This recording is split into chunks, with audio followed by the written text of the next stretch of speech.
Welcome to the Learning Pines YouTube. We hope this video helps. You start with Chrome active. Locate the three-dot menu at the top right and open it now.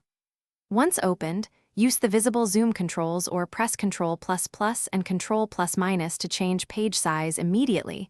This adjusts only page magnification, not window dimensions. If you need the whole window to change, drag the window edge or use your OS window controls. Make sure to note whether you want page zoom versus window size, because they behave differently and affect layout in distinct ways. Once done with basic zoom, go to Settings Appearance to set a default page zoom. This applies across sites. For precise screen size testing, open DevTools with Ctrl+Shift+I and toggle the device toolbar with Ctrl+Shift+M. You'll see device presets and a width times height input.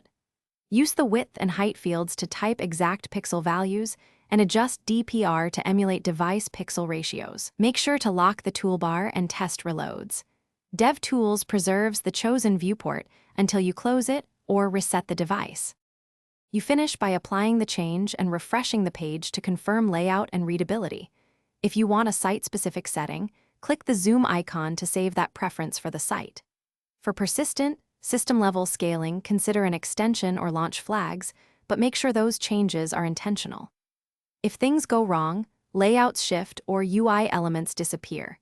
Clear cache, disable extensions one at a time, and verify hardware acceleration in settings. This single troubleshooting step resolves most rendering and scaling issues. Thanks for watching. Consider subscribing if we helped you.